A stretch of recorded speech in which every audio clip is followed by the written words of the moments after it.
Let's start with introducing our co-moderators for today. Lindsay Davis is an ABC News correspondent who covers major news stories around the globe. The Emmy and Murrow Award winner got the only interview with comedian Bill Cosby in the wake of dozens of sexual assault allegations. In 2009, Davis made waves with her Nightline report, Single Black Female, examining why African-American women are the least likely of any race or gender to walk down the aisle. She holds a master's degree in communications from New York University and is the author of a best-selling children's book titled The World is Awake. L. Michelle Smith is a contributor at Black Enterprise covering technology, culture, and business.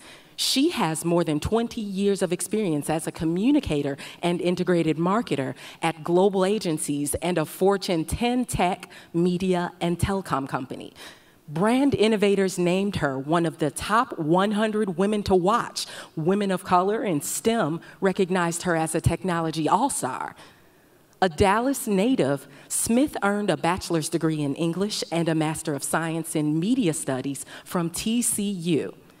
Please welcome to the stage, L. Michelle Smith. Good morning. Welcome to the 2018 NABJ Newsmaker Plenary. I'm your co-host, L. Michelle Smith. Our overall theme for the convention is driving journalism, technology, and trust. Our focus for the next 90 minutes will be tech-driven journalism. We have a hashtag for you. Don't want to go too far without saying that. It's hashtag NABJ That's NABJTECH. Make sure as you're tweeting and sharing on social media that you're using the hashtag. I want to take you back. Well, first of all, let's thank our sponsors, the Kresge Foundation, who's given very generously to have this session. Let's give them a hand. They've given to us tremendously.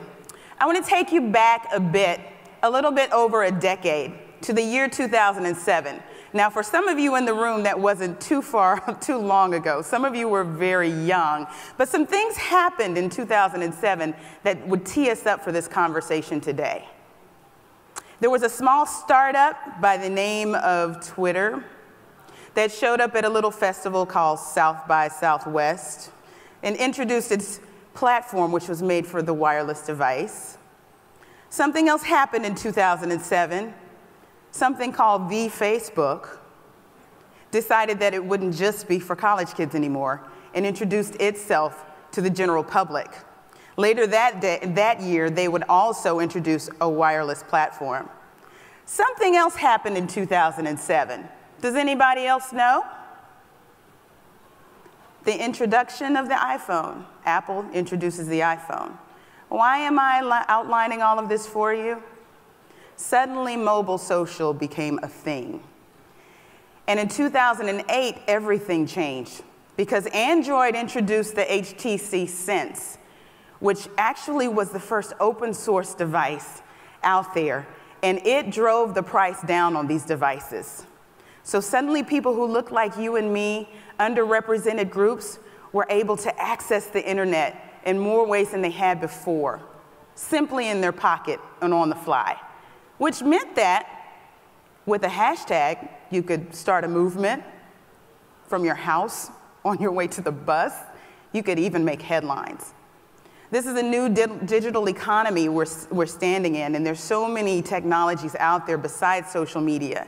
The Internet of Things, you've heard of IoT, you've heard of augmented reality, you've heard of artificial intelligence. Some of these things you may be using already and you just didn't even know. Well, I want to introduce our next person who is going to give us a demonstration and a keynote. Friend of mine, political commentator, Roland Martin, host of TV One, senior analyst for the Tom Joyner Morning Show, author, international speaker, Roland does it all. Roland is also a former NABJ Journalist of the Year and is currently a member of the NABJ board, serving as Vice President of Digital. Roland is going to show you the tools you need to have in your digital backpack in order to be successful. Come on, Roland. Let's give him a hand.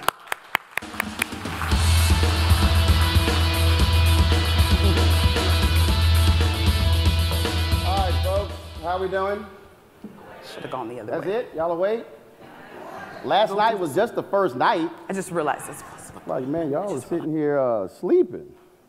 All right, then. So we talk about how do we operate in the digital world. The first thing it requires for us is to always be prepared. Because one, you never know exactly what in the hell is going to happen and how things work. So this morning's a perfect example. And so when we were coming in here, so Lively is working? Lively is working? So when we were coming in here, I asked the question, are we live streaming the event? And folks said, no, we're not. And so they said, hey, we can set a camera up, and then it's fine, we can send it to Facebook. But the reality is, so she's down here using a Mevo camera and is streaming this right now. But here's the problem. This is only one angle. So the reality is you really want that particular signal, which is coming from the folks there and the folks in the back. And so they said, well, hey, we don't have the equipment. It's going to be. I said, it's not a problem because wherever I go, I carry a Teradek encoder with me. Because what we do is we do live streaming all across the country. Before I came here, I was at the Jeffrey Osborne Golf Classic, and we actually live stream events Sunday, Monday, and Tuesday from there.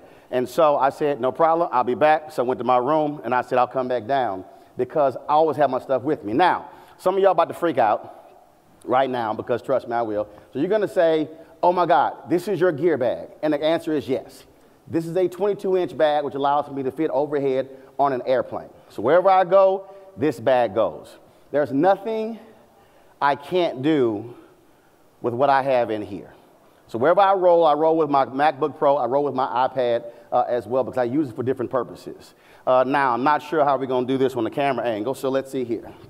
So when I open this up, I'm telling y'all, so the whole point is not that you have to carry all of this stuff like I do. But when I open this up, and let me see if I can do it this way so you can actually see what I roll with.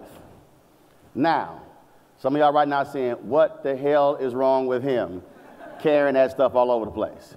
What is in this bag? First of all, you see that Mevo camera right there? I have two of those cameras. I also have a Canon X825, which has two XLRs on it, which means that no matter where I go, I can plug it up to a Mote box as well as a handheld microphone wherever I go. Also, I have in here Sennheiser wireless microphone and transmitter as well because I don't like actually being wired. Lavalier as well. In addition, multiple batteries. When I say batteries, how many of y'all have been out and you're like, oh my God, my phone is dying. My power is dying. I don't know what to do. That's why we roll with this here. This particular charger here allows me to plug up actual devices using the USB. And so we have a live view unit where we actually live stream remotely. We can walk around and live stream. We don't actually have to be tethered to an Ethernet line. I have this as well. Now, Eva was freaking out. She's like, oh my God, Roland, you got to get mic'd up. I was like, Eva, calm down, I'll be fine. She's like, no, but the session is starting, you'll be fine. The audio dude is back there telling me you need to be mic'd up. I'm like, dude, I have done television for years. I know how to put a microphone on. Don't worry about it. Because so you're saying, what was I doing backstage? I just told you, we were trying to sit here and do the stream. My man is still trying to hook it up. So what I roll with, and actually I have it back there, I actually have two of them, is a Teradek encoder. And what that does is, this encoder here allows for me to hook up Ethernet, or I can do Wi-Fi. I can hook up HDMI. I got a Blackmagic SDI adapter. And so if that camera has SDI, I can feed it. This here connects to Switchboard Live, which is the app that I use, which allows me to live stream to Facebook, YouTube, Periscope, all at the same time. Something happens, you go somewhere and you say, well, you know what? I think it's going to happen this way, so I'm just going to have my regular stuff. But things change. Why did I get the Blackmagic HDMI? Because when George Curry, one of our great journalists, when George Curry died, his family asked me to speak at his funeral. And so I said, I'll be there. But a lot of our members could not attend George's funeral in Tallahassee, Alabama. Excuse me, Tuscaloosa, Alabama. And so we go to the church, and I said, we're going to live stream. I before was using HDMI right out of my camera to live stream. But the camera they had there, the brother had SDI.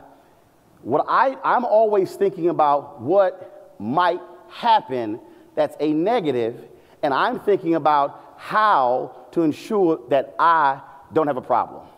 And the reason this is important because no matter what happens, I'm in a position that if news breaks, if something happens, I'm always there. I told you about the Canon XA25. Why do I use that camera? So how many folks know about the format AVCHD? Wow, okay, all right. So you have really two formats of video. AVCHD, which is your highest level in terms of video. Then you have MP4. How many of y'all heard of MP4? Okay, praise the Lord. All right. So here's the deal. With AVCHD, you shoot that, you can't take that file and immediately upload it. You actually have to encode that file, make it an MP4 or another form to be able to load it to the internet. The Canon XA25, they make the Canon XA35, 30 and 35. The beauty of that camera is that you can shoot AVCHD and MP4 at the same time. And so in the A slot, I shoot AVCHD, my highest form of video. In the B slot, I shoot an MP4. So whatever happens, I'm able, if something happens right now, if I shot at AVCHD, I would have to take that file, put it in my computer, encode it, bring it down, reformat it, output it, upload it. That takes too damn long when something major happens. By me being able to shoot an MP4, I can take that card out, immediately pop it into my iPad or my iPhone, and upload it directly to the internet. That happened in Selma 50. Selma 50, when they had the 50th anniversary of the Bloody March in Selma, Diane Nash, one of Dr. King's lieutenants, refused to walk across the Edmund Pettus Bridge with former President George W. Bush. She said, I don't walk with warmongers. And so she refused to march. When I caught up with Dorothy, Dorothy told me the story. I said, oh, hell yes, we uploading this. I sat there, did the interview with Dorothy, and at that time, I had my camera crew somewhere else, and y'all seen the Canon power shots, small cameras? The interview was done on that particular camera, a Canon power shot, and so I recorded that, recorded MP4, popped that card out, put it into my iPad, immediately uploaded. It was on YouTube 10 minutes after our conversation, and 15 minutes after that was uploaded, it was on Fox News, criticizing her. I'm saying all of that is because this is about speed.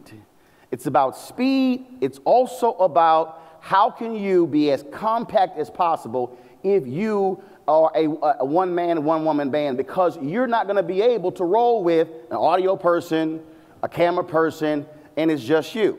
Same thing. I talk about the Mevo cameras, also have a GoPro in here as well. Now, the beauty of the GoPro is I can shoot it 60 frames per second, 30 frames per second.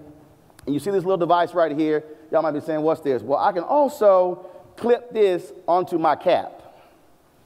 Now, y'all are going, really? So, yeah. So, a lot of times when I got a baseball cap on, I'll clip it on. And so, perfect example, with the Jeffrey Osborne last year with a softball tournament. Well, I'm playing a softball tournament. I'm also thinking about a shot. What's interesting? Hey, I want a different shot of the pitcher on the mound, Magic Johnson pitching. So guess what? Magic, clip this damn thing on your hat. I'm thinking totally different. I had two of these. I go to the umpire. I put one on him as well.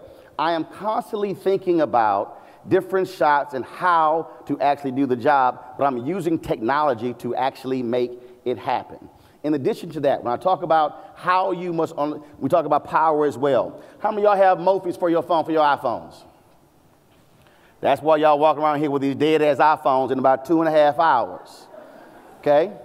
I roll with 3 of these. Why? If I get up at 7 o'clock in the morning, that phone will probably be down to 10% by around 10:30 because I'm using it. I pop this one in, it's going to take me to 2 o'clock. I pop the next one in, it's going to take me to 6 o'clock. I pop the next one in, it's going to take me to 10 p.m. Because a lot of times when you're out reporting, you're literally up at 7 a.m. and you're not back at your hotel 10, 11, 12 o'clock at night. I am thinking again about the problem. I'm not trying to be like a crack addict walking around trying to plug something in at the restaurant or somewhere else.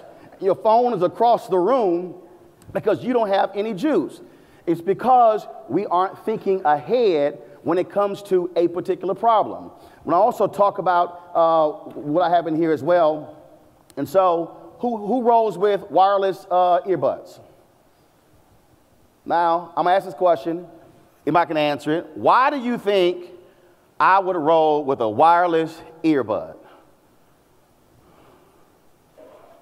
Anybody? Don't be scared. Yes. More flexibility to move around. Okay. Who else? When you're charging your phone, your earplugs are plugged in. Yes. Untangle the wires. All those are good answers, but they're all wrong.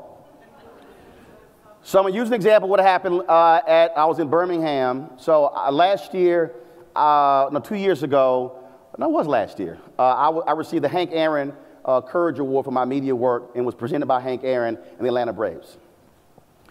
I interviewed Hank Aaron about Colin Kaepernick. He made his comments, uploaded that to the internet. Fox Sports, ESPN, all these folks called me and they wanted to run the video. I said, great. Now the next day I was in Birmingham. So ESPN calls me and ESPN says, hey, we want you to come on Carrie Champion Show to talk about your Hank Aaron interview. No problem. Problem was they couldn't find a production. There was no studio in Birmingham for us to be able to do the interview. And so they were going, dang, what can we do? I'm like, don't worry about it. Roland got it back up. I said, do y'all have in your control room a FaceTime connection? He said, yeah. I said, fine. We're going to connect via FaceTime to my iPad. We stood outside of the Birmingham Museum with the Fred Shuttlesworth statue behind us, connected to an iPad in front of it. You can go on YouTube, you can see the video, and connected via FaceTime. So the problem you then had is, I have an IFB, but now you got wires and everything like that. So with the wireless earbud, I'm able to go from Bluetooth to the iPad to the wireless earbud, so now I can actually hear. So this was the IFB. Again, I'm thinking ahead of the potential problem. So when it happens, I got my stuff with me and I'm already there. I roll with my own Wi-Fi. I don't depend on there being Wi-Fi or an Ethernet where I'm going, because you might have to do that as well.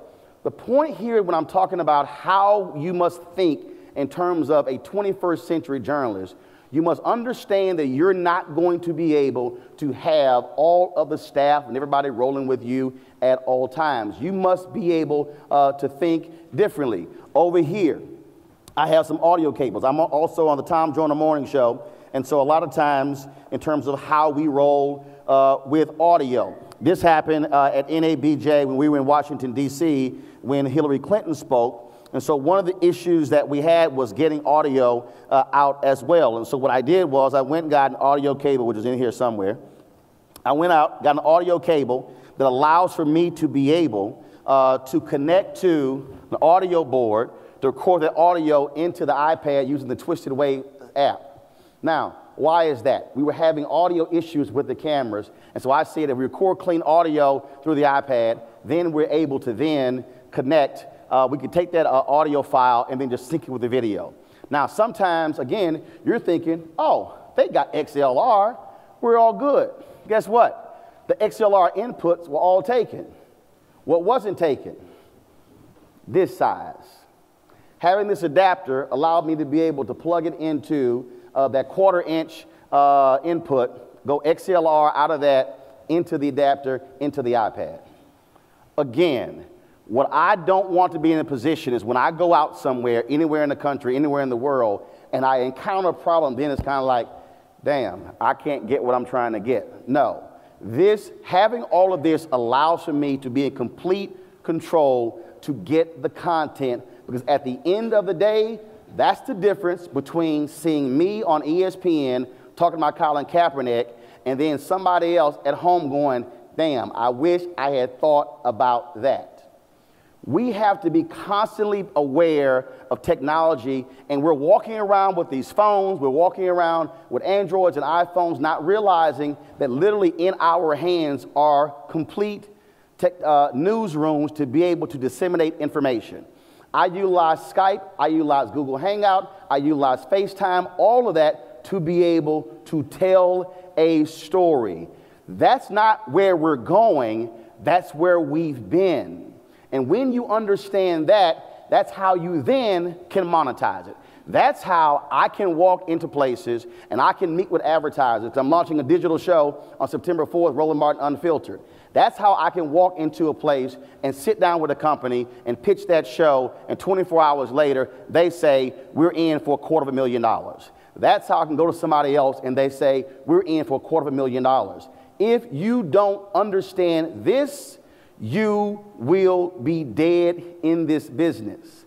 Too many of us are walking around just happy to be on air or just happy to be behind the scenes, or as writers, not understanding that understanding all of this is called job protection. And I'm now in a position not just to ask for a job, I'm in the position now to hire people to do this as well.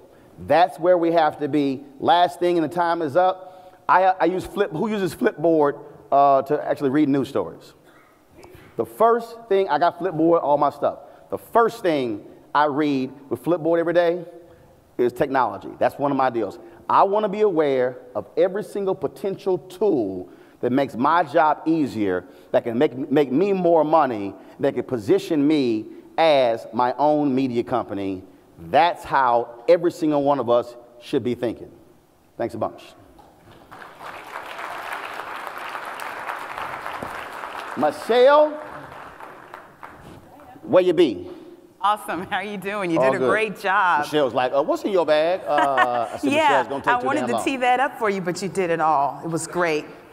Lots of lessons there. Being prepared. Go. Thank you, Roland. I appreciate it. Being prepared, being your own media company. Are you ready? Who's going to Best Buy after this? Yeah, okay. A factoid for you. Research is showing that virtual reality will be a $40 billion business by 2020. You know what year it is?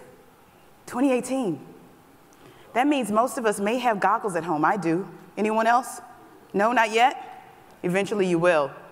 We're going to talk a bit about that in a bit when I bring up our next guest. Professor Retha Hill is director of the New Media Innovation and Entrepreneurship Lab at Arizona State University. She's a Detroit native. All right, yeah. She earned her undergraduate degree at Wayne State University and joined the Detroit Free Press, followed by stints at the Charlotte Observer and the Washington Post. She then served as chief editorial officer of BET.com and vice president for content development for BET Interactive.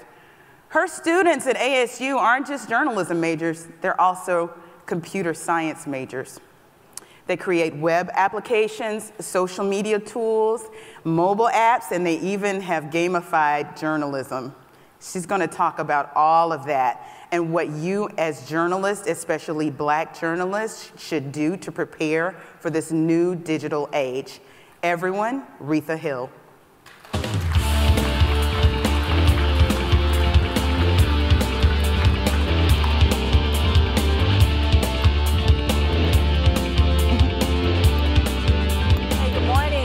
Good morning. We have a lot to get through, so I'm going to jump into it. But first of all, thank you so much for inviting me. It's really good to be back into my hometown. I attended my first journalism conference here at NABJ when I was a student, a senior at Wayne State University. And I have so many vivid memories of growing up in Detroit, not the least of which were the aftermath of the bloody Detroit 1967 riot and the pain that this city and so many others went through 50 years ago after Martin Luther King Jr. was assassinated.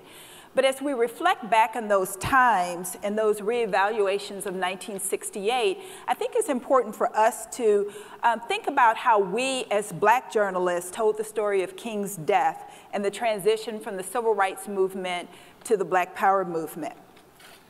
By 1968, the Black press had already in many ways passed its prime. The hundreds of Black newspapers that had flourished during the 21st century had dwindled down to a few dozen weeklies by the late 1960s. Already gone were newspapers like LA's California Eagle, the Beacon Journal of Charleston, West Virginia, which back then had 2 Black newspapers, and the Indianapolis Leader, just to name a few stalwarts from our early media history. In 1968, after the assassination, the Chicago Daily Defender was one of only a few Black newspapers that was able to blast the news of King's assassination and the next day's offerings. Most of the others had to wait a week or into the next press run to tell people what was going on. And it wasn't until April 12th that Elijah Muhammad was able to send his condolences to Muhammad Speaks newspaper.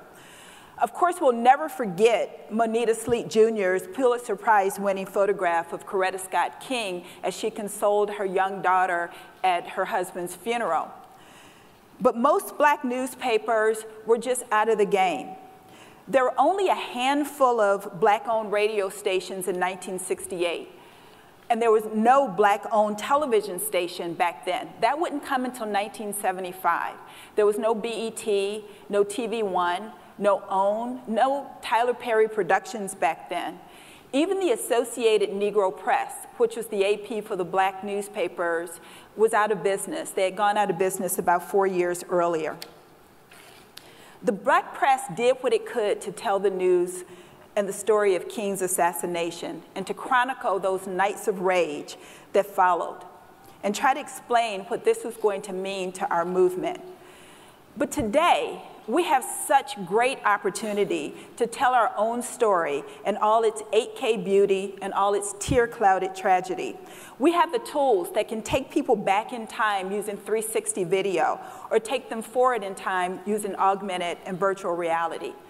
We can chronicle and visualize every police shooting, every suspicious death, every modern-day lynching, every stand-your-ground assassination, every Black child expulsion, every school without heat or air conditioning or working toilets, or that have books that still tell students that Bill Clinton is president of the United States.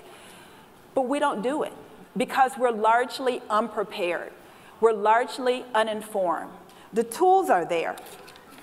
Roland talked about a few of them, but we have 360 video, virtual reality, augmented reality, data visualization, chat box, artificial intelligence bots. But we don't do it because we're largely uninformed. When I go to virtual reality and augmented reality conferences, to coding meetups, and to immersive media training, usually I'm like the only Black person there, and there are very few, if any, Black journalists sitting next to me. Black journalists, Black media, we're still struggling to get a foothold in a media world that's already moved on to immersive media by reporting by artificial intelligence, for example, and enhanced data mining. And Black media, whether it's owned and operated by Black Americans or a division of a larger media corporation, is still struggling, still trying to make a dollar using an outdated business model. Black media is struggling just like we did in 1968, just like we did when the day that King was killed. For more than 25 years, I've been begging us in Black media professionals to embrace our digital future, to get in on the ground floor, to take the reins of these new mediums before others wake up and try to block our entry. In 1995, when I left the Washington Post newspaper to start our little online presence, I remember asking NABJ if I could do a session on these new opportunities. There were jobs to be had. There were things to do there. But largely, NABJ, like a lot of other media companies, just weren't all that interested. Not now, and I was just going to get to that. I wanted to tell our members to come on over, that the coast was clear. But so many in traditional media back then just weren't feeling what we were trying to do. I don't blame NABJ because it was different and it was new. I'm not a computer whiz. I'm not a person for whom programming or coding or development come easy. I've just always wanted to tell our story. When I was 12 years old, just up the road at a little school here, I researched a paper on W.B. Du Bois and how he founded the Crises magazine. He called it the Crises Magazine, a record of the darker races. That was in 1910, and it was the official publication of the NAACP. Now, the Crises, of course, did stellar work from chronicling the rise of the Harlem Renaissance to holding our nation's leaders' feet to the fire when it came to the rights of all colored people. It fought for equal treatment at a time when our men would go off to World War I, World War II, and then get lynched coming home, some of them in their uniforms. It told of Negro communities being burned to the ground because they were successfully following the American dream. The Crises merely asked that the Constitution be applied to us too. Negro lives and dreams mattered, it said. At 12 years old, I knew I wanted to do that. I wanted to tell our story. But it took a while to get there. Of course, I had to graduate from Wayne State University. I had to get training. I had to get my first job at the Detroit Free Press. I landed at the Washington Post a few years out of school, and after 8 years, I was part of the team that founded Digital Inc., which later became WashingtonPost.com. To me, it was an apprenticeship. It was an opportunity to do what Du Bois got to do, to tell our story. Those late nights, hand-coding WashingtonPost.com, because there was no content management system back in 1996. We're talking a long time ago. There was no broadband. There was no WordPress. There was no way to just pull photographs down from some, Google Images bank. I had to sit there and hand code every inch of the Washington, D.C. metro map so that each station connected to another. I did it because I wanted to give people in Washington information to help them to get home, especially working people. I went on to found and be the editorial vice president of BET.com, and I was grateful to finally be able to tell our story, just like Du Bois, of hiring and training the first black content producers, many of whom who are working in media companies across the spectrum. There were a lot of late nights and a lot of hard work, but it paid off. And it wasn't always pretty. Shortly after we launched in February 2000, we were asked to do a live stream of Founders Day for the Nation of Islam. What Roland is able to do now, it cost us $60,000 to do because we had to hire and position a satellite over Chicago.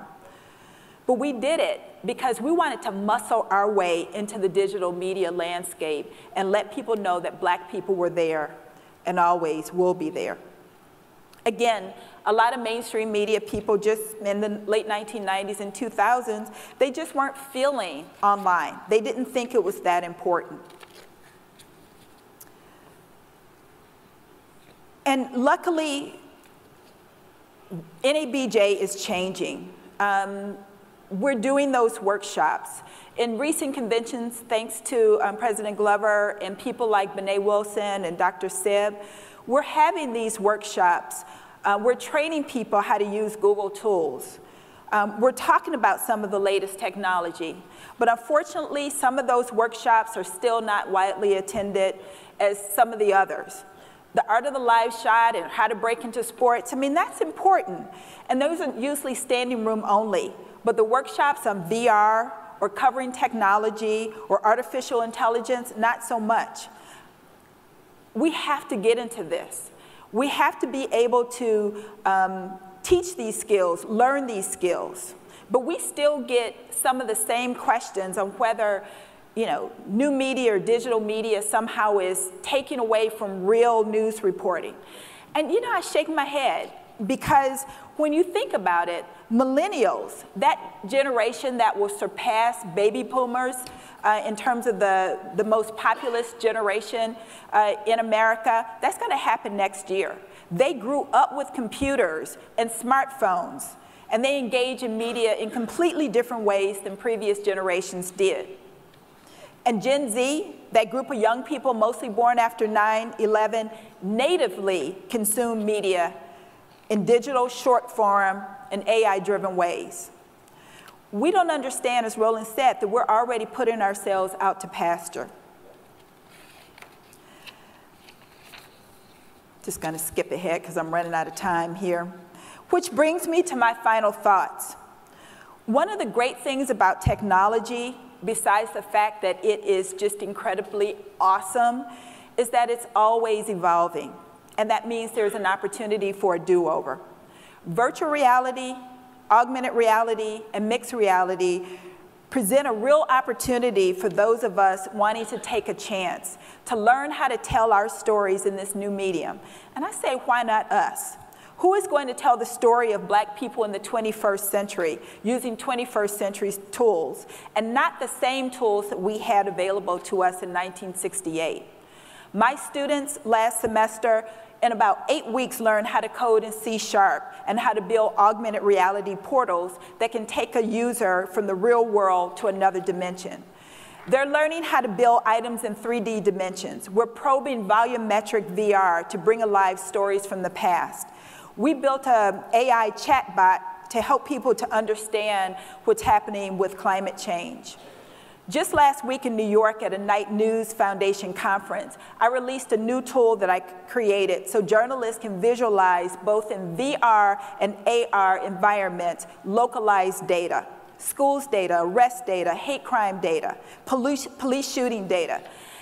I don't want America to try to retreat in some Ready Player One fantasy world and escape what this country is all about and what they're doing to us. It's not going to happen on my watch. I'm going to be there right with them. You know, all of these things I do for a reason. I'm an apprentice. I just want to bring these tools to my people, to all of you. One of my most lasting memories of growing up in Detroit is what happened to the automobile industry here in the late 1970s. After the gasoline crises during the Jimmy Carter administration, cheaper, more efficient, and well-crafted Japanese cars were flooding the US market, knocking the big three car manufacturers back on their heels. Automated, robot-assisted factories were creating better cars. Now the manufacturers, Ford and Chrysler and GM, jumped at the chance to learn from the Japanese. They were all in. They went to Japan to study their methods and putting in orders for robots to come to the assembly line here. The UAW, on the other hand, and the auto workers didn't want to hear it. This is your phone, I think, Ms. Smith. No, somebody's here. The UAW had contests where automobile workers would take a sledgehammer to a Honda Accord to see who could destroy it fastest. Owners of Japanese cars would sometimes come out of restaurants or the movies to find their little Toyota smashed to pieces, and with a note scrawled on the window telling them to park their Japanese cars in Tokyo. The union workers wanted to stick their heads in the sand and wish that this new era of automation and robotics would simply go away. It didn't, but many of their jobs did. Journalism, like Detroit in the 1980s, is facing an existential crisis of our own. Trust is down. Our audiences are getting news from so many different sources in so many different ways that fit them and not most of us. Journalists, and especially journalists of color, have to ask ourselves, who do we want to emulate? The car manufacturers who saw the handwriting on the wall and rushed toward the future, or the automobile workers, including my sister who worked at the Dodge main plant here in Detroit, who tried to beat the future back with sledgehammers? Take a class, try online learning, sit up night and on weekends like I do, and follow along with code heads on YouTube. Make mistakes, fail. Try again and teach yourself. Our people, Black people, are looking to us to tell their stories, to help them in this time of unprecedented crises and uncertainty and setbacks, in this time of a new reconstruction. The future of journalism is now. Fox News, CNN, Google, the New York Times, the Washington Post, they'll all be a part of that future. They're going to be there. The question is, will you? Thank you. 30 seconds to spare.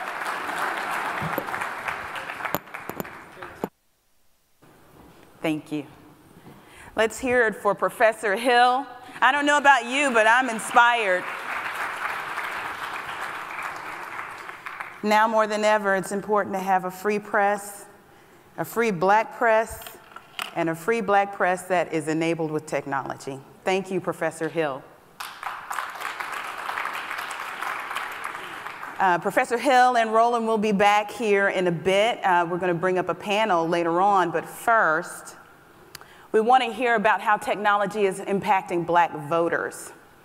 This is where my co-host for today's event, Lindsay Davis, takes over at moderating duties. Lindsay? All right, good morning, everybody. So while you're inspired, I'm starting to feel like I'm just a dinosaur. I have to get with the program. Okay, so it is my very distinct pleasure to introduce to you Tom Perez, who is chairman of the Democratic National Committee. Tom, I'd like to welcome you to the stage. Thank you so much for being here. You want to have a seat right here? Okay, right. I think that right here probably works, right? Any of Roland's phones here? Yeah, right, exactly. No distractions. You only have 4? So Tom, we're going to get to the future, the road ahead for the Democratic Party in just a minute, but I think first we need to get to know the man who's driving the car. And I was doing my homework. It's a Ford, by the way. It's a Ford, okay, right good. Here Detroit would appreciate that. Ford C-Max. So I did a little homework, started digging in the crates, and read a little bit about something that your mom would tell you when you were growing up. And apparently, she said, in order to get to heaven, you have to do what? Got to have letters of reference from poor people. And how has that changed your mission? Well, you know, my folks came here from the Dominican Republic. They were kicked out. They spoke out against a brutal dictator. America became their home, gave us opportunity, and they taught us, to whom much is given, much is expected. And they taught us that, again, you're not renting your time on earth. You got to do something with it. And that's why, no disrespect to Lou Gehrig, I feel like the luckiest person on the face of the earth, because you know, a Pell Grant kid who worked on the back of a trash truck, got an opportunity to work for Ted Kennedy and President Clinton and President Obama, and now this job. And I feel like, my mom is deceased, my dad died when I was a kid. They didn't tell me how many letters I needed. So I figured I got to keep trying. And just so people who may have missed that, you said you worked on the back of a trash truck. I'm going to call you a sanitation specialist, right? So let's get into the idea. You went to Harvard for business school, but for undergrad you went to Brown, and that's how you were partially affording your education, right? Working on the back of a garbage truck. What kind of lessons have you learned from that? Well, one lesson I learned is we got to pay interns. And at the DNC, we're paying interns this summer because, you know, if I had someone called me up, Lindsay, and said, hey, you want to go work at the DNC this summer, I would have said, well, you're going to pay me? And if they said, no, you're going to learn something, though, I would have said, no can do. Because you know, I was working 25, 30 hours a week during school because, you know, that was the only way to make ends meet. And so, you know, the value of hard work, the dignity of work. Work is more than a paycheck. You know, it's your identity, and making sure that everybody has that opportunity to have the dignity of work is a big lesson that I learned early on. 2 weeks ago, you were in Atlanta and issued an apology. Why? Well, you know, people ask me what I miss about my old job.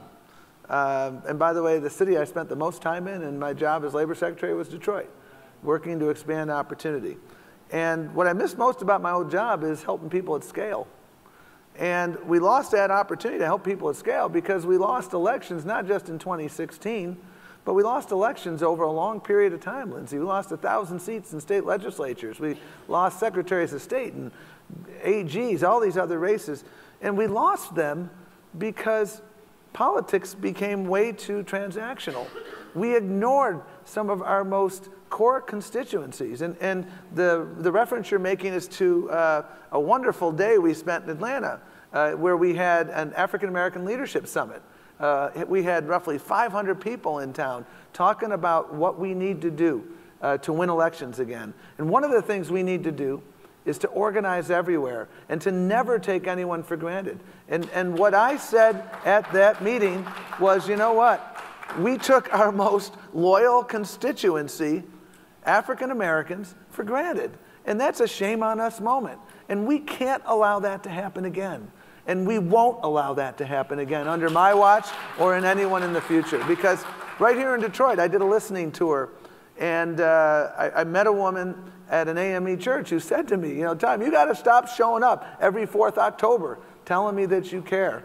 And you know what? She's spot on. And I hear people criticize the voters of Flint for not showing up in 2016. Well, you know what? For the voters of Flint, for the residents of Flint, the institutions of government have fundamentally failed them. And it's not on them that they didn't show up. It's on us that we didn't show up sufficiently.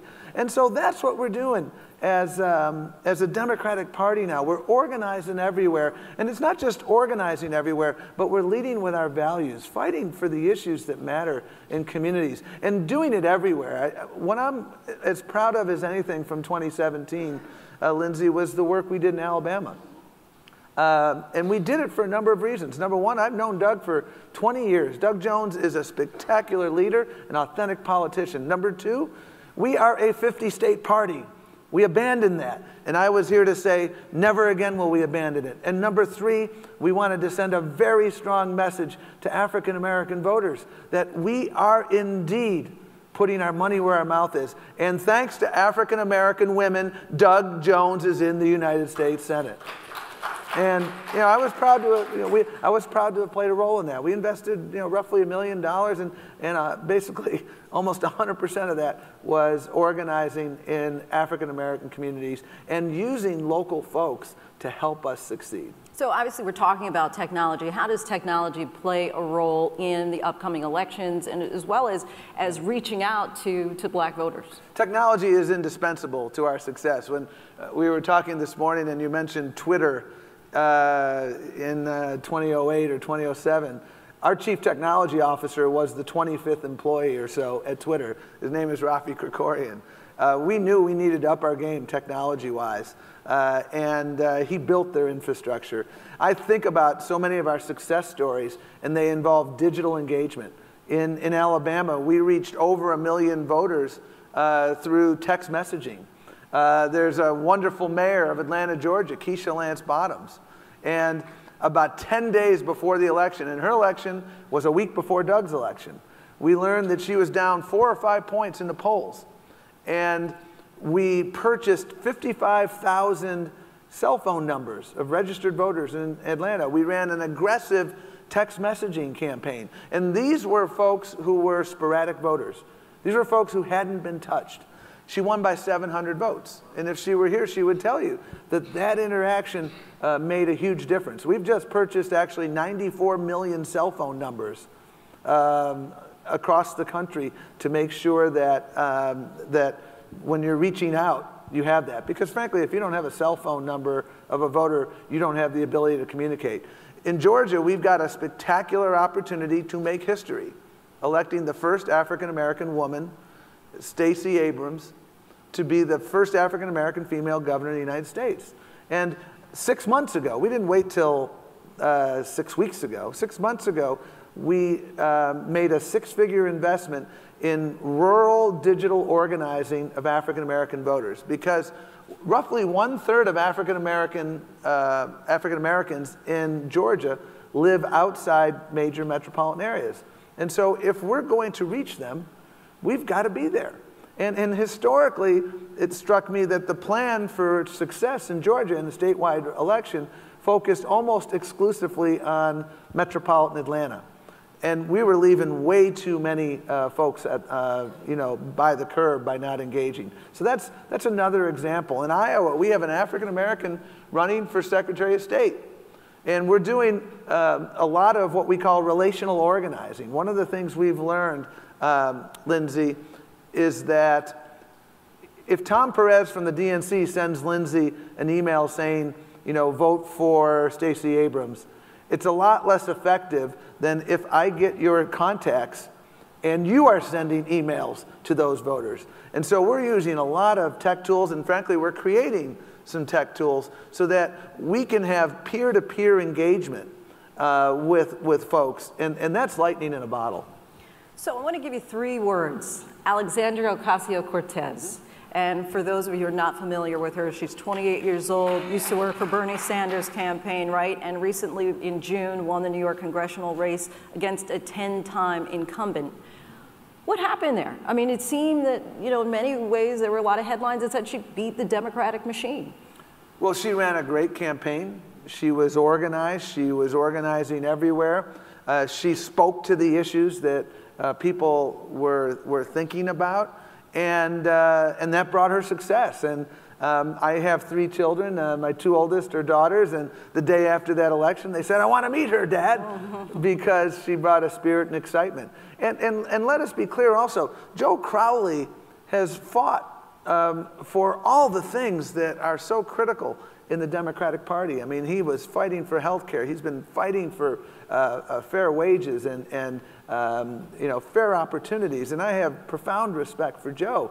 And Alexandria's victory, what she has in common with Connor Lamb, who we also, who won an election in Pennsylvania a few months back, is that they both were very successful in speaking to the issues that their constituents cared about. And they were both successful in organizing early and organizing everywhere. And that is so critically important. And that's why we're successful as Democrats, because we recognize that in Connor's district, the issues were threefold. The issues were health care, the issue was pension security, and the issue was the right to form a union. In Alexandria's district, it's a very ethnically diverse district, and speaking to immigration, speaking to healthcare, she was able to win. And so when we're speaking to the issues that folks care about, that's how we're able to win, and that's why we've been doing pretty well. I'm just wondering if it's indicative of perhaps a splinter in the Democratic Party. I want to tell you a headline I saw on CBN that said there's a battle brewing over the soul of the Democratic Party. And so it seems like you have these socialists on the very left, and then you have the moderates. And so how do you unify at this time going forward? Well, you know, when I see those things, and the thing about it is I look at the 43 races that we've been able to flip over the last year. Virginia and New Jersey were 2 governor's races. And the last time Democrats won Virginia and New Jersey in the same year, the governor's race, was 2005, and that brought about a wave. And Ralph Northam won in Virginia. Phil Murphy won in New Jersey. Phil used to work at Goldman Sachs. Ralph Northam was the lieutenant governor. Doug Jones was speaking to pocketbook issues. I bring all this up because, you know, we must not confuse unity with unanimity. Unity doesn't mean that you have to agree with everything that I say. But unity does reflect, and the reason that we're winning in Connor Lamb's district, in Alexandria Ocasio-Cortez's district, in Alabama, is because we're recognizing that what we have in common far outweighs what our differences are. We as Democrats believe that health care is a right for all, not a privilege for a few. We believe that women's reproductive health is not simply a matter of Roe versus Wade, it's a matter of women's economic empowerment. You know, we believe that the right to vote is sacred. We believe that the Secretary of Education actually ought to believe in public education. And the EPA administrator ought to, you know, get a memo on climate. And we believe that we all succeed only when we all succeed. And you know, we have this, there's 2 narratives, as President Obama talked about. There are these competing narratives. There's this narrative of hope and opportunity that says we're all in this together. And then there's this narrative of fear that says, I can only succeed if the immigrant fails. And fear won in 2016. But hope is making a rebound. And we have people who've been winning races who reflect a diversity of viewpoints on a number of these issues. But what we all have in common, where we see unity, is in these core values of ensuring that everybody has a fair shake. I mean, the fundamental difference between Republicans and Democrats for me is pronouns. You know, we're the party of we, and they've been the party of me. You know, if I blow out my neighbor's candle, it doesn't make my candle shine any brighter. And that is, I think, a core value that we all share, whether it's Alexandria, whether it's Connor, whether it's Ralph, folks in between. And so when I hear about the battle for the soul, you know, I think our soul is very clear. Our soul is fighting for everyone, for a fair shake for everyone. It's really, it goes back to the March on Washington. You know, we're for jobs and we're for justice. We're fighting for that opportunity. I imagine that there have been a lot of lessons learned from over 2016. And so are you feeling optimistic about 2020?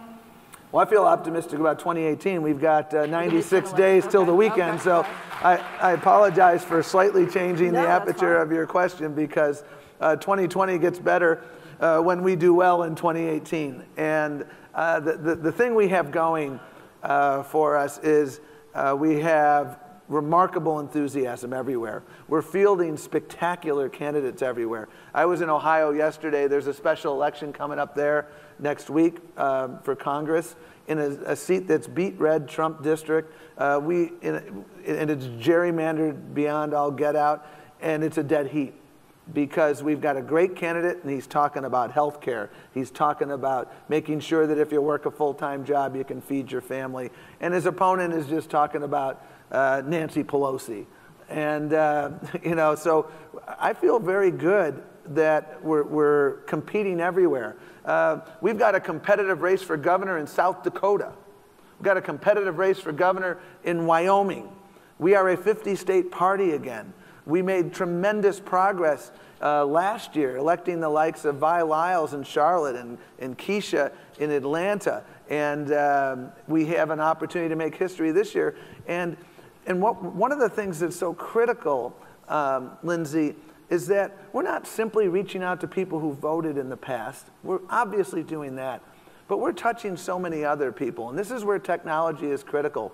You know, working with some digital firms and recruiting some to work with the DNC, you know, we've identified roughly 25 million voters, many of whom are voters of color, who are eligible to vote, who are likely Democrats, and frankly haven't been touched. And again, that was a shame on us moment in the past. And what we're doing is we're reaching out. The signature initiative for the DNC this year is I Will Vote, trying to get 50 million folks, and we've just crossed the 30 million threshold to get out there and vote. Because in 2002, there were roughly 26 million less people that voted in the midterm from 2000. In 2014, there was a 47 million vote drop-off. 47 million less folks, the lowest since 1942. We have to change that, and we need to make sure that we are organizing everywhere, and that's exactly what we're doing, and that's why I feel very excited about 2018. And then as we go into 2020, we have two important roles at the DNC. Number one, make sure the process is fair to everyone, fair in fact and fair in perception.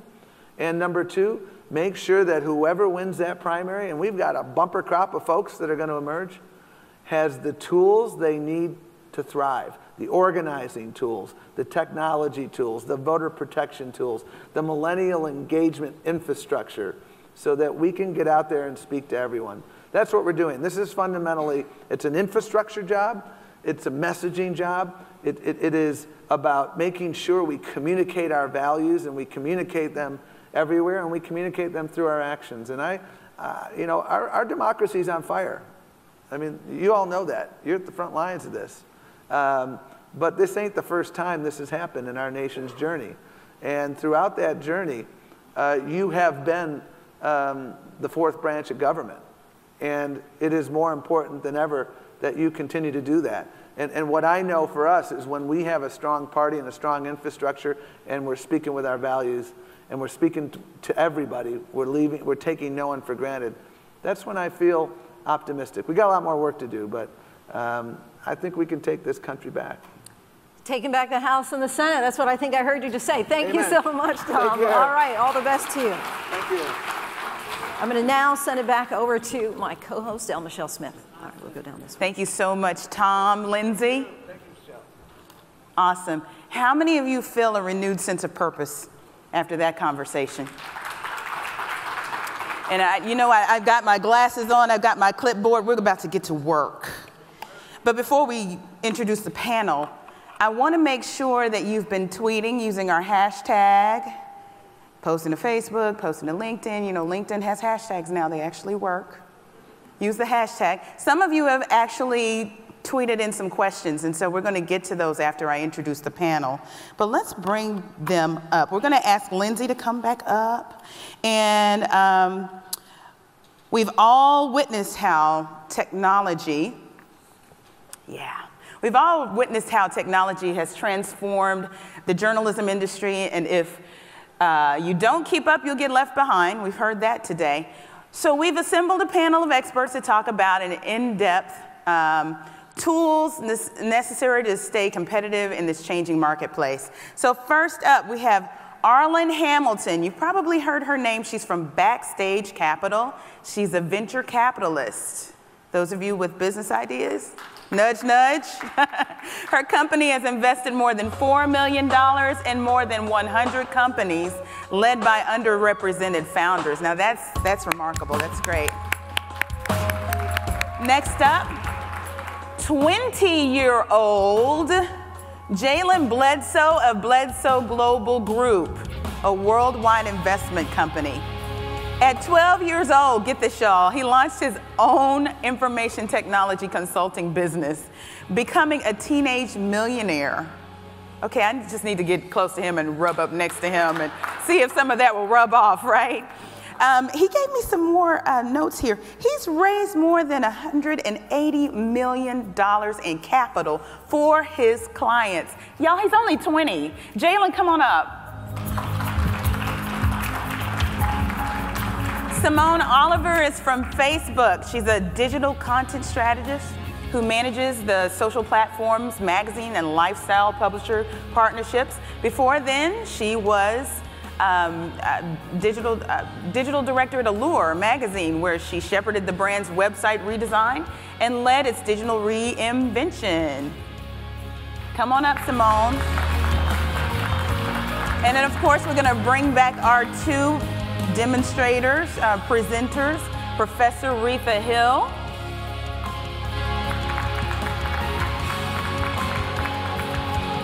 and Brother Roland Martin. Okay, I think he's going to join us a little bit later. Come on up, Lindsay. Let's get started. Okay, let's get started. Thank you all so much for joining us. So Jalen, let's start with you, okay? You were in 6th grade. Borders Bookstore was going out of business. You wanted to get out of poverty. How did those two correlate? Yeah, so I was a fat kid who liked Snickers. Grew up in a single-parent household. My mom had me at 16 years old, and I hated being poor. I hated hearing no to my king-size Snicker.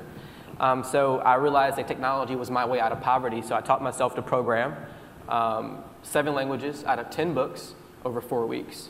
And from there, in 6th grade, that began to create this company that I have today that is now a global investment company, consulting company. And so what is the recommendation then? Parents who are really just invested in teaching their kids coding now, is that too late? Welcome, brother. So I believe right now we're teaching this fad of like teach everyone how to code. And I think, yeah, it's great for a high school student, but for a kindergartner, by the time they can actually get employed by that skill, it's going to be obsolete. And so for me, I believe in this idea of teaching kids how to learn versus teaching a certain subject. And so for me, I'm a lifelong learner. You know, last year I read about 72 books. And so for me, I look at how do I always learn? How can I always know what's happening and grow? And so we can teach, our kids how to learn versus how to memorize a topic or subject, we're in a much better position. So Arlen, you invest in technology companies. I do. I invest in people like you.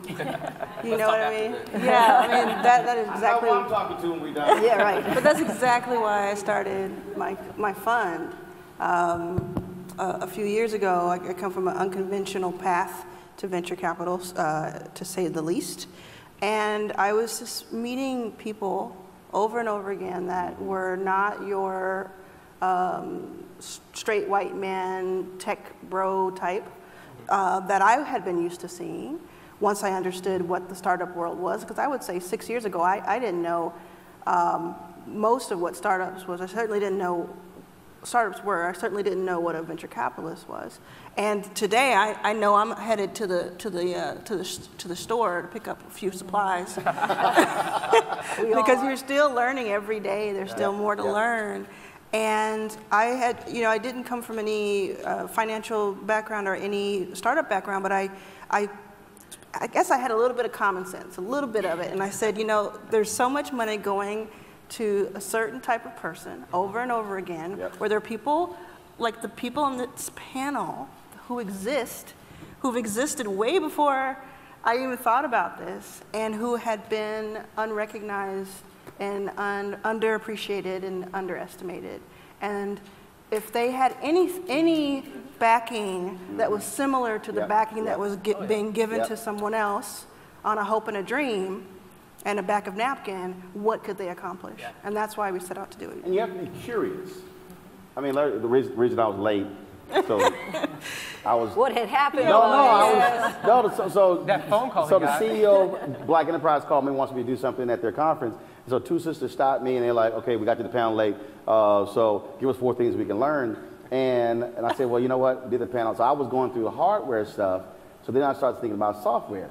And so you got 2 sisters, one television, one in radio. They were like, well, so we're in a BJ. And I'm going, yeah, but literally in your phone, in your purse right now, you have this multimedia device.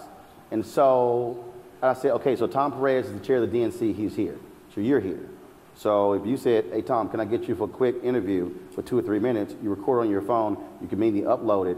And so then while we're talking, I remembered, so Teradek has an app called Live Air Solo. It's free. Y'all should write this down, Live Air Solo. This app allows for you to literally, while you're live streaming, you can play video that's already on your phone into your live stream. So if you record an interview, so in essence, you can do a stand-up. And so again, if you don't have that level of curiosity where you want to learn, okay, what's next, what new? Okay, how can I take this thing and then apply it to what I'm doing? And so how does that then relate to a business? Well, I guarantee part of the thing we do is we go, oh, well, that's somebody else's job. No. If she's sitting in an audience and you don't even know she exists, and you're speaking somewhere, and she's sitting there going, hold up, that sister can do this, and she knows the technology, and she knows her content. Oh, I want to talk to that person because they understand how you can build a business. Too many of us, and then you said, I don't want to blame NABJ, they didn't want to do technology sessions. No, I do blame us. Because we, of all people, have to be cutting edge. And so we have to be constantly thinking about how can I develop more skills, more knowledge to make myself more desirable, and no matter what happens in this business, also no matter what age. Look, I'll be 50 in November. I destroy millennials who work with me. You know why? Because they're not as curious. Because I don't work for you. Huh? Hold up. 2 words. Bring it. Because again, you have to be willing to learn it and talk to somebody like, okay, so what are you doing? What about that? And you're picking up on that. That's how you're able to constantly stay relevant. What I'll add with that, technology, we're talking about it as a tool for putting it out there. But with technology, we have no excuse to not learn. With YouTube University, Google University, you can learn whatever you need to learn. So I think there are no more excuses to not be curious and to not learn that.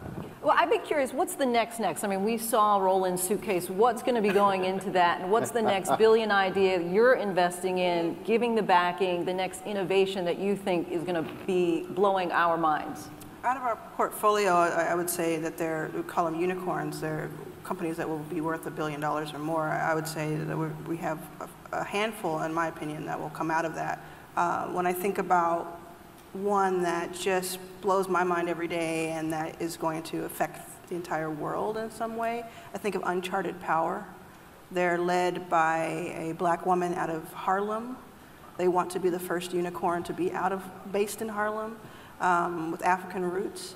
And they Jessica Matthews is the CEO and co-founder. She's a scientist and an inventor and an engineer, and they're going to help reshape or at least influence deeply what smart cities look like today and into the future. And for instance, they're working on something now where if you go over a speed bump, as people go over this speed bump, it lights the lights on the city street or in the neighborhood street. And this is one of several things she's working on and they are working on. And I think it has so many implications. And I know that in the next 18 months, there's a lot going to be rolling out. I love it because I just funded 20 kids to learn that this Yeah. summer. So now I have 20 kids meeting with the mayor of St. Louis on smart city innovation. So now I know I'm on the right path. They should talk to Jessica and her team. Let's do it. Because she also is very interested in paying it forward and giving back. But you know what? Would love to hear Rita have to say about this here. So we spend lots of time talking about what's the next thing, but you still have to go old school. What I mean by that is, you can know all of this stuff. You can do VR, you can have all this sort of stuff like this here. But the question is, do you have contacts? See, you can know the technology. The question is, can you still network to get to the people to do the interview? See, we've spent so much time on the technology that I'm running to lots of people I'm dealing with who are young who don't know how to develop the relationship to get the person to sit down and talk. Well, I think that's the problem with that a lot of old school journalists or journalism organizations have, is that that's their mistaken belief that we're only interested in the bright and shiny, the new and shiny thing. Right. Yes, of course you have to be a good journalist. You have to know how to report, how to have the contacts, how to think about a story. But what I argue is that these new storytelling tools are part and parcel of what we should be doing now. There shouldn't be a separation. Right. And that once you have those skills, you can then say, how best should I tell this story? Should I tell it as a strictly video story, a digital story? Should I tell the story in augmented reality or virtual reality? Because like I have a 15-year-old, talk about Gen Z, and the way he consumes information is just so different. They want to be part of the story. They want to be fully engaged and immersed in it. And if there's a particular story that you can tell with virtual reality, for example, one of the pieces that we'll be working on this semester coming up in the fall is I want to build a virtual model of what Phoenix will be like in 2068, 50 years from now. Spoiler alert, it's going to be really hot. But what I'm trying to do is to get people to focus on how climate change will impact Phoenix and Arizona. I could tell you, I could have interviews with client specialists, or I can build a world based on the science that will show you what it will be like on a day-to-day basis when 116 or 120 is the norm for a typical day in the summer, when the monsoons are so fierce, when it does rain, it floods the I-10 interstate. I can show you that, and so I'll choose that tool on that day. Another day, I might take a more conventional approach. But you have to be a journalist first. But as Jalen said, you really can teach yourself. There are so many opportunities online that are free, or Udemy, $10. But you have to be curious, you have to stay up, you have to self-teach, which is a lot of what I do. I'm a lifelong learner. Well, the reason I want us to understand why the contacts matter is because if I'm sitting, because well, a week ago, I'm on a call with a studio out of Hollywood who's interested in partnering with me on my digital venture. And as we're talking, I said, I need y'all to understand. If I want to reach Will Smith or Common or John Legend, I call them, not their people. Anybody hears that, they say, that's currency. Because you can have the technology, you can have the platform, but if you can't get the newsmaker, you can't get to them, it doesn't matter. I've probably already been stopped by 100+ journalists here since I got here yesterday. 3 have asked for a card. 3. Not what your email or whatever, and I don't carry a card. I'll say, this is my email, it's my name, Roland@rolandsmartin.com. There's no way in the world, if you're sitting in here and you don't say, I am not leaving this session without getting her information, his information, her information, and it's not because of what I can do with it right now. It's something may literally happen 8 years from now, but I've developed a relationship with that person, and then all of a sudden it manifests itself. Jalen and I we communicated on Twitter. Years ago. Yeah, years ago. He hits me, I hit him what he's doing. He says, hey, have you talked to so-and-so with this agency about what you're doing? I'm gonna forward your stuff to them. Then they follow up. We didn't connect because, oh, I can get this out of Jalen. No, it's just a matter of connecting. Too many of us are not mastering the ability to connect with people, because that also translates into dollars in building a business later. And also to add to that, to connect with people, but when you get in the door, make sure that you have the skills to back it up, and then also cultivate those relationships. Exactly. You know, so I want to really underscore the curiosity part of it and the self-learning and the exploration part of it, because again, you get in the door, you show and prove, but then also you cultivate those relationships, because so many times we come to, you know, conferences like this, we have that one initial really great meeting you email, and then 8 years goes by, and then when you want a job, then you're like, remember me? And that's not effective. Yeah. That's not effective, and I think that we can do better. And you did that for yourself, right? You're working at the New York Times, and what made you decide, wait, I need to change things up a little bit? So I was at the New York Times for almost 13 years, and in that role, at that company, I had several jobs. And this idea of curiosity really, really resonates with me, because I started to pay attention. Every day I would wake up and I'd read technology blogs, I'd subscribe to newsletters, and trying to understand what the landscape looked like and how it was changing. And after a while I noticed, okay, I started in print, we're moving into digital. What does that mean? That means that reporting is 101, still the same. That does not change. But there are more and more tools to tell different stories, and there are more distribution channels. So when I'm seeing that, I'm coming up through the ranks there, we did not really acknowledge digital, the way the New York Times does now. A lot has changed. So I started paying attention. I moved over to the website, and before my interview, I read HTML for Dummies.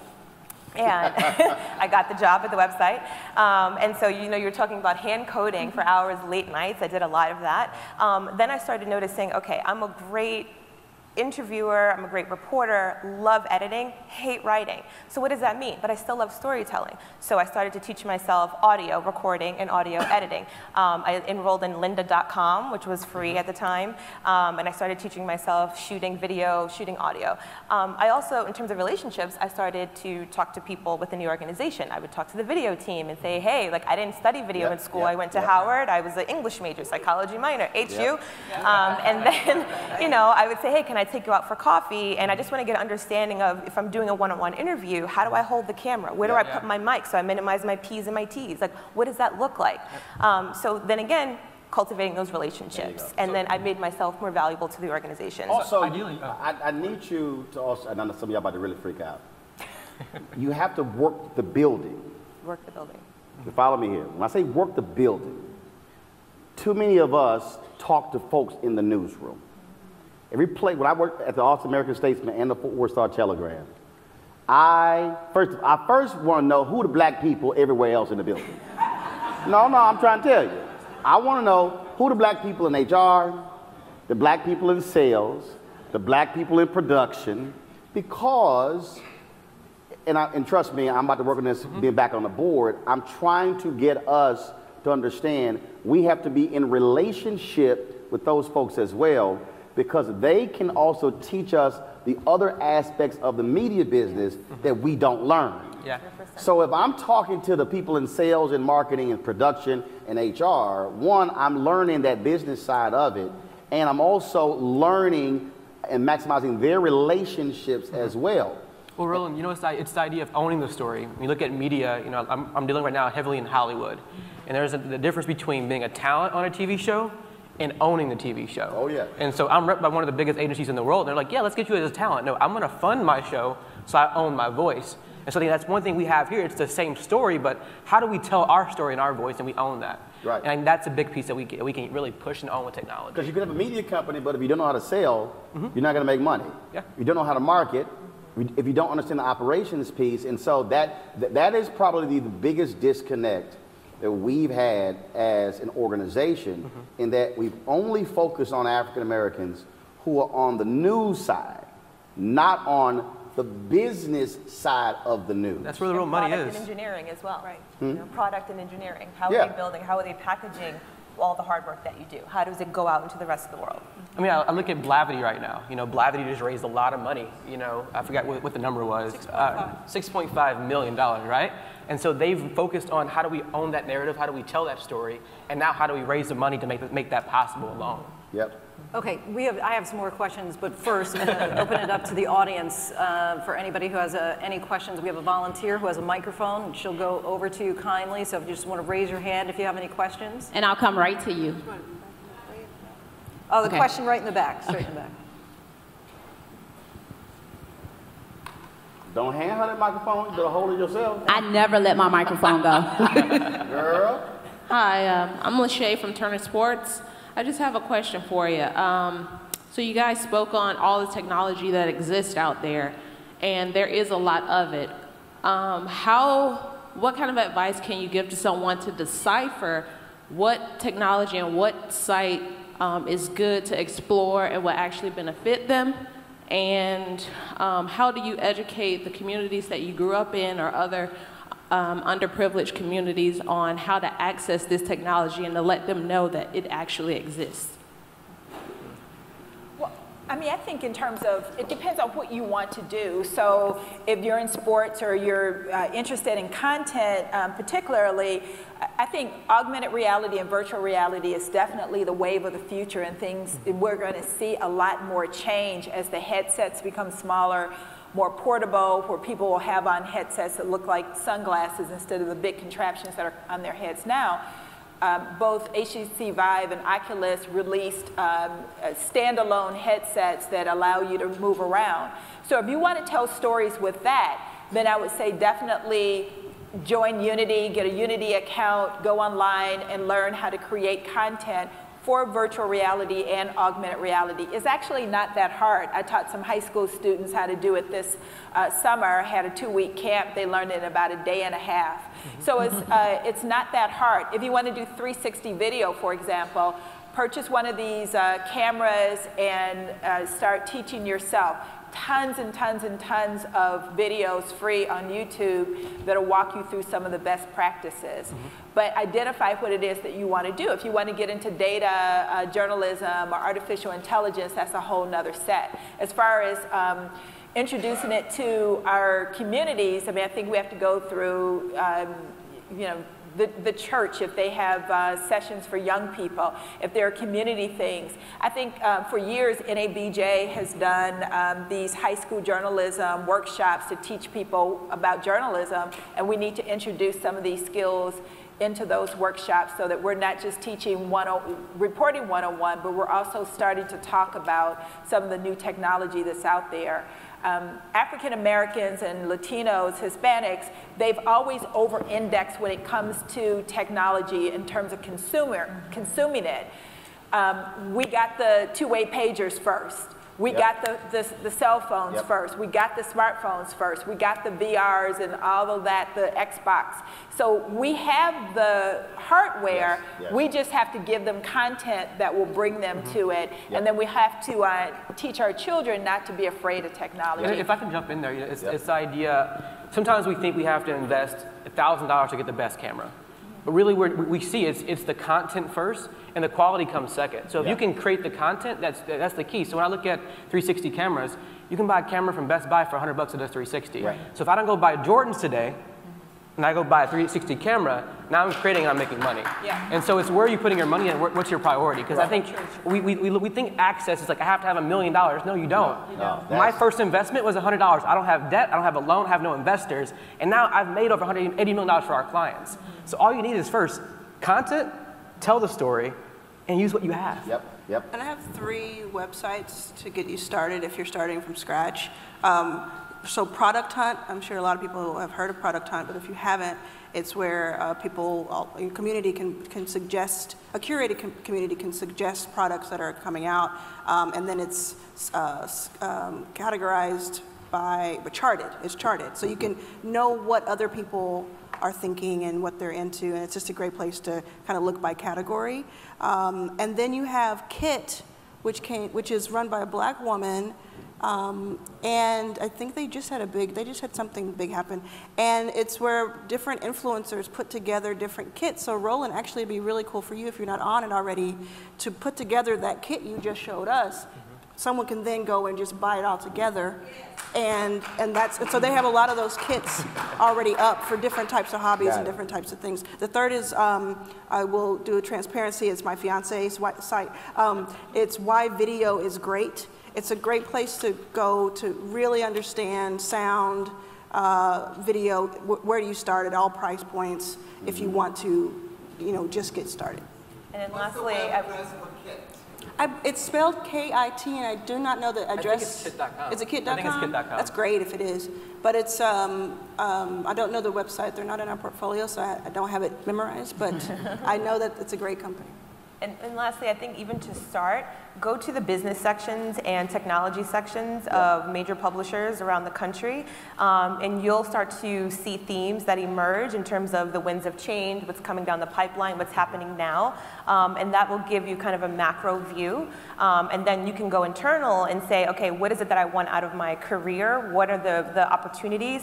And kind of draw these lines and these roadmaps to the things that you're reading about and where you are now in your career. Yep. And I think with social media, it's not enough to be able to put things on Twitter or Facebook, but to really understand the analytics and audience engagement portion of it. And I know the major social media companies have certifications that you can take, Facebook certification, Google Analytics certification, and I believe these are mostly free. Yeah, these are free. And we just launched 2 new ones in collaboration with Pointer, so Groups and CrowdTangle. And CrowdTangle is our social listening and analytics tool.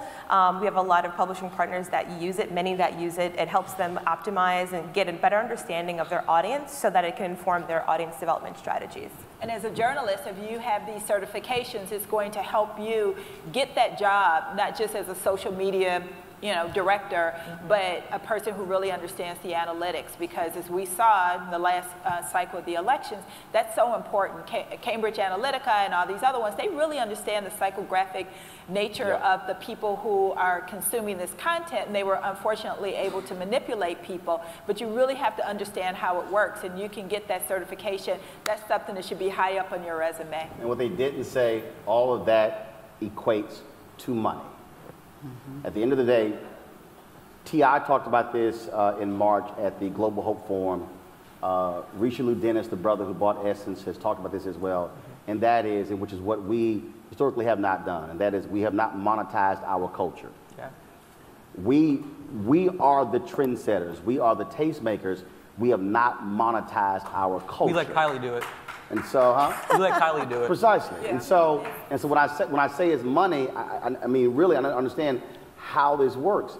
If you can have 1 million followers on your Facebook page, but if you're not necessarily engaging them in terms of your shares, in terms of all of those different things, they're also looking at reach, and that's what so many people are looking at.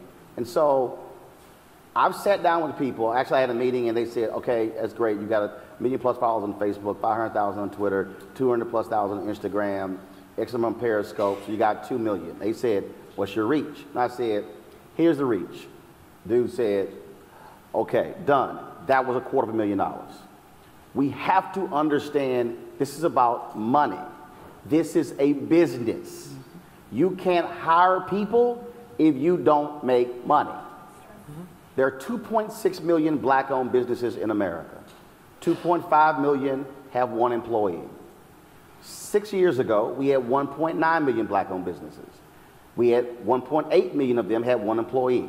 So in America right now, out of the 2.6 million black-owned businesses, 100,000 have more than 1 employee. When we had 1.9 million black-owned businesses, they were doing an average revenue of $110,000. Today, we have 700,000 more black-owned businesses doing an average revenue of $54,000. I'm not, to be perfectly honest, I'm not interested in more black-owned businesses. I don't want more. I want more black businesses with capacity.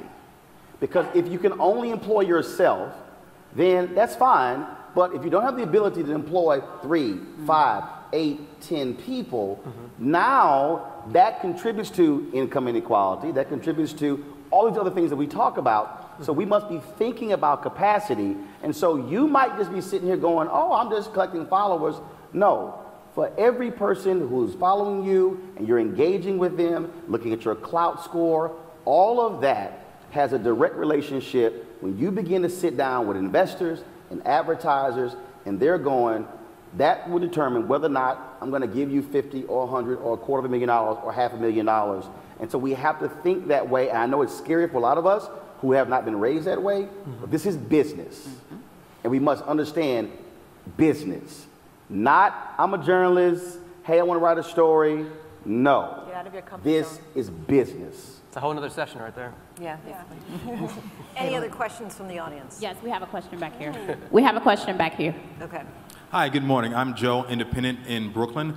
I've spent the last year exploring the tech space as far as AI, blockchain, and other Web 3.0 applications, and especially as they pertain to our field. I'd like to get your thoughts on how they're going to affect our craft, especially as we go into the 2020s. Well, definitely with blockchain, some people are starting to experiment with using that technology as a way to fund journalism. You have some companies out of Colorado. I think some people left the Denver Post to start a news outfit, funding it through blockchain. So I think we have to explore it, not put all your eggs in that basket, because we don't know what's going to happen with the economy in general or how that's going to play out, any of these cryptocurrencies. So I wouldn't rush headlong into it, but definitely understand it. There are some explainers online that at least tell you how it works and what's going on with it. Some people invest in blockchain, and you can do some of that, or to experiment it with yourself if you want to get involved, just so you feel comfortable with it. As far as artificial intelligence, I think that's going to be a huge driver. It's about taking that data, taking all of this information out there and being smarter about how to reach people, how to get content to people, how to understand your audience. And artificial intelligence is a huge field, so it's everything from giving people better suggestions of things to buy, i.e., Amazon, to what people are doing in terms of facial recognition in crowds. All kinds of things fall under that category. I think journalists, particularly journalists of color, we need to understand what's going on with artificial intelligence. Just as the market starts to shake out, we can be there. Yep. Yeah. Retha, I actually do have a question for you. So you were talking about Phoenix in 2068, right? And I'm just curious, if we talk about the world in 2068 as far as news as we know it right now. I had a really interesting conversation with a news director in San Francisco a few weeks ago who was talking about, even though they're a top 10 market, they really don't have the viewership that's representative of the population that they reach, because they're in the hotbed of innovation, and these are all the technology people, and so they're not consuming their news, watching it on TV. So when we fast forward to 2068, when we talk about the world, are we obsolete as far as these talking heads on TV? Oh yeah, and who knows? It's a crystal ball. You can't see that far in the future, but I think that millennials, Generation Z, they're already moving away from that. They don't go, oh, it's 6 o'clock, let me turn it on, or even let me go to my laptop and watch the talking heads. They want this news coming to them in so many different ways. They want to be immersed in it. They want to feel it.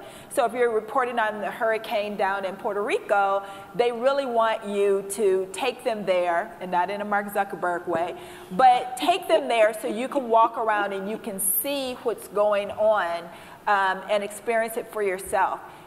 VR and AR particularly have this opportunity to be the empathy engine, to really get people to feel, put themselves in the shoes of another human being, and then perhaps they'll act on it. So I think that's where we're going. And with some of this new technology and some of these new glasses and contact lenses, you'll be able to get so much augmented information as you're walking around the world.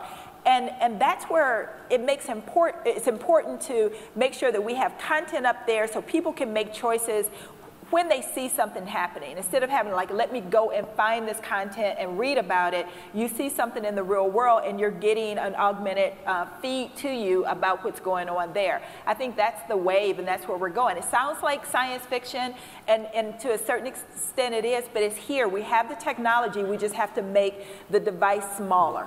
Also, so let's go back to old school. Again, because your question was like, okay, so let's say the newscast is at 5. All right. Right. Traditionally, it has been try to get everybody to watch at 5 o'clock. Mm-hmm. Then people said, okay, that's irrelevant. No, it's not irrelevant. You still have to have a foundation to build from. So when we were talking about, so folks were saying, okay, so Roland, this digital show, you can do it anytime. I said, no, I can't do it anytime. Because I got to think about staffing, when we do it, cost, time, guests, those different things along those lines. And so when I said, we're going to do the live stream, launching September 4th, every day at 6 p.m. Eastern. Folks said, yeah, but why are you doing it at 6 p.m. Eastern? I said, because one, you still have to do it. You can't go, oh, today we're going to do it at 3:30. Tomorrow we do it at 5. No, 6 p.m. Eastern. But we watch live video differently than VOD. So we're going to restream it at 10 p.m., 2 a.m., 6 a.m., 10 a.m. So 4 additional times in the 24-hour cycle. You still can watch it VOD. Now you take that, people go, well, no, but an hour is too much. Actually, it's not. You can take that hour, and then you can, first of all, a television show is broken into segments anyway, so typically it's anywhere from 6 to 8 minutes. So you can now say, so now I'm gonna just say, so if you wanna watch the whole show, we got you. If you want to watch just this segment, we got you. If there was something interesting said in that segment, that's a minute and a half, we can now break that down. So it's not the old way has gone out of style. No, it's saying I still got to have a foundation to build from. People trash newspapers every single day. Here's the reality. And if you work in the radio business, you know this, and also in digital. All of these people who hate newspapers, everything that you're seeing now, in terms of most major stories, are still coming from newspapers. Mm-hmm. Because they still have a level of scale and staffing of reporting that nobody else has, even television. Well, really, it's the same story, just adapted for each medium. Exactly. But I think even in the same conversation, when we flip it, we're going to see more user-generated content. So less of the big organizations creating it, but more users creating it. But the key is still going to be trust. See, the reason trust is so important because the audience still is going, okay, I don't know you. I kind of know you, but I know you, which means that if you say it, I've developed a level of trust. That's where, I mean, I've been engaging when I was talking to the Facebook folks. They initially were not going to do news shows on Facebook Watch. Then they came back and said, we are. The best way to actually combat this notion of fake news and all the rest of this stuff is to say, who are the reputable voices that people trust that you can verify? You can run all out here if you want to, but you still have to have a level of trust where your audience goes, no, I trust you. I don't trust this person, that person, I trust you. That also is currency. And so even with all these other things we're talking about, if you don't develop that with your audience, then you're gonna be SOL. Yeah, and I just want to give people a little bit more background on what News and Watch is. So, to answer your question about how people will consume news down the line, we're testing a one-stop destination for one-stop destination for video on Watch. But we've partnered with reputable news publishers because we want to have high-quality journalism, in video form on the platform. And so there is, something to be said about, reputable journalists. They have, they're doing this already. But again, people's consumption habits change. So they want to see it on their phone. Mobile's very important as well. And so we're experimenting, and this is a test, but I encourage you to check out News on Watch because, as you go back to your own organizations and you think about, okay, how are people, testing in different formats? We have a diverse set of publishers. Some of it's news analysis, some of it's, anything from business, from sports, topical. So I invite you to take a look. But I will say this here, and I've already said to the other Facebook folks, look, I get it. Y'all cut deals with the CNNs and the Fox News and Univision, but those are already large entities, and there are those of us who are smaller, who frankly, our audience trusts even more than them, that also need to be a part of that. Because again, that's a large entity now bringing on the same large entities, and we're essentially, so Anderson Cooper having a show on Facebook Watch, I can watch Anderson Cooper right now on CNN.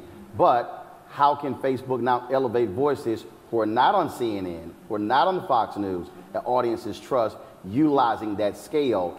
That's also critically important because there has to be place for that because the audience is now fragmented. The bottom line is, if you say, look, I'm not necessarily watching that, and so I mean, I've had multiple conversations with different folks about that because we have to create the space for those individuals who have personal brands that people know and trust beyond, well, they trust CNN. No, they also trust individuals. Exactly, and I agree with that. I want to take a question 100%. from online. Again, this is an early test, so we definitely want to expand our set of publishers, especially as we learn more, because again, this is a test. So we want to see how people are consuming, you know, and get a better understanding of their behavior, and then expand it if it works. Awesome. Okay, let's take a question from online. This is a really good discussion. What are some affordable pieces of technology that I can buy or download to help tell better stories? So some practical advice here. They probably already have a phone. The question now becomes, what's on your phone? So again, earlier I said Live Air Solo is a free app which allows for you can actually connect to your YouTube account, your Periscope account, Facebook. Y'all tripping with Tear Deck. I wish y'all would sort that out. But you can literally live stream from there, which allows for you to incorporate video in. So you got to have that. You got to have an audio. Look, you already have a video editing system on your phone. You already have a video recorder on your phone. And so I would tell the person first of all, go read your manual to figure out what's on your phone. No, literally, most people don't even realize what is on their phone, and they're going, well, I need to go buy some stuff. Or no, go Google it. Go read your manual first to see, because when it comes to technology, you need to say, what do I already have? To your point, without having to go buy a bunch of stuff, and how can I now, okay, is there a cable I can get? Is there a lavalier mic I can get? As opposed to trying to go out and drop $1,000 or $5,000. Read your manual. We'll take one more question from the audience here. Oh, they said, can you get into the specifics, please? Yeah. Because you know, iPhones don't come with manuals. Oh, yes, they do. Yes, you do. Everything got a manual, though. What is it, online? Everything got a manual. What I'm saying is, so for instance, okay, so if your iPhone, you have GarageBand, audio editing program, already on your phone. You've got iMovie, already on your phone. You've got Voice Memo, already on your phone to record audio interviews. Okay, if you got an iPhone and you say, I want to record the audio of this session, if there's a moat box in the back and you have a cable which is XLR that goes into your iPhone, you now can record the quality audio on your voice memo, and now you got it, and then you can edit it in your software. It's already there. In terms of your, Time Magazine did a series of cover photos, and the woman she shot all of the cover photos on an iPhone. And what I'm saying is, we have the devices already. Many of us haven't studied what's already on the device and then go, okay, so if it's audio, if it's video, if it's photo, what do I already have? Okay, I'm trying to do podcasting. They already have podcasting on the phones through the iTunes store.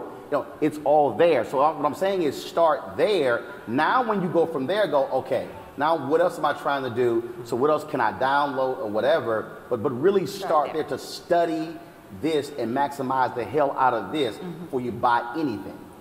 And a simple Google search can get you a lot of these manuals online, or the YouTube tutorials. Yeah, you're saying. Yeah, okay.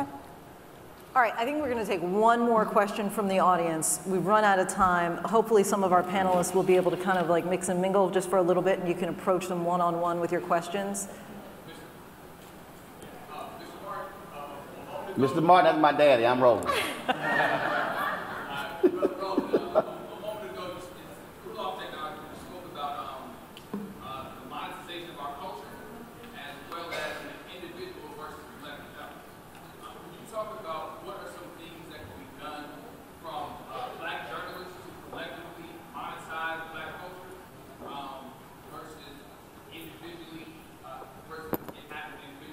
No, follow me when I say individually.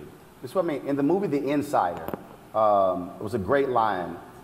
It said, Lowell Bergman, 60 Minutes, I wonder if my calls would get returned if that wasn't at the end of my name. What I mean by that is you have to develop the level of relationship where the sources trust you because of you, not because of who you work for.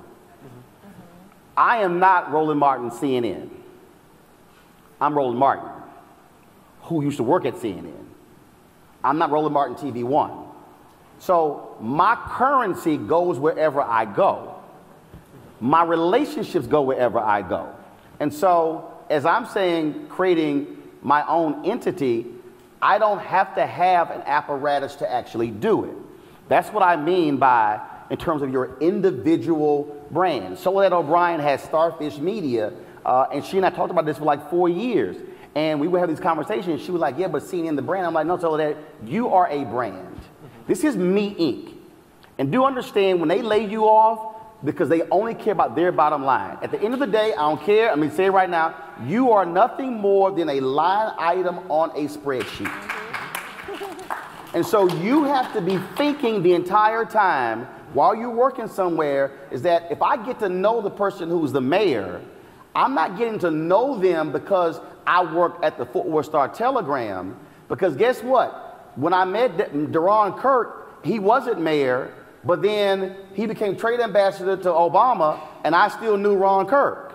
And so I'm trying to get us to think that way, where we take that. Now, when you say collective, now I'm in a position where I've taken my brand, and I've built something, and I've employed NABJ people over the years. I'm trying to build something larger where I can employ 10, 12, 15, 20, 30, 40 different people. That's what I'm talking about. We can't walk around where we go, well, I'm only associated with this company. No. You have to say, like if you are an actual entrepreneur, you get a contract, they are the client, you're the vendor. Okay? Your job as a company to have other clients, so if one client leaves, you've got other streams of revenue. I want you to think the exact same way, even when you're working inside of a company. This ain't employer-employee. No, this is vendor-client. I provide you a service, you pay me for the service. If you don't like my service, you end the relationship. If I want to make more money somewhere else, I end the relationship. That's the same thing entrepreneurs do. And so I want you to be thinking that way. When I say monetize the culture, it then goes, okay, is there an area here, because we keep thinking all so large, is there an area here that I can own that I can potentially generate revenue that nobody else is serving? If so, let me develop that, cultivate it, that may lead to a business. That's monetizing our culture. For me, I know when News One now got canceled by TV One, black folks across America were upset. They blew up the phone lines at TV One. That instantly tells me, audience, they want it. And I ain't talking about black women who are 50, 60, and 70. I had sisters and brothers who were 14 and 18 who were saying, dude, I had a brother who said, we tape your show, and me and my son would watch your show at the dinner table and discuss what was happening. What does that say? That's a business. So I'm not interested in, oh, can we create a whole big old thing and we're gonna have 5 million watching? No. If people are making right now $50,000 a month, having 20,000 people download a podcast over a series of days, and I'm going, so if I can get 100,000 folks watching the live stream each day, and we're gonna podcast it, that means over a course of 5 days, I'm gonna have anywhere from 500,000 to 750,000. So at the end of the month, I'm gonna have 2 million plus folks who are watching that. If you're a Coca-Cola, McDonald's, Ford, or any company, you know what that is? Eyeballs. That's a business. And what I'm saying is, I don't need an entity to do that. That's individually and collective. So September 4th, is that right? Yeah. September 4th, we'll be tuning you in. All right, thank you so much for being such a wonderful audience. Thank you to our panelists for your participation, of your knowledge, and hopefully you can stick around and kind of answer some questions. Thank you all so much for your time. He's got it. Whatever the biz, he's on it. Whatever it is, he's got the scoop, the fact.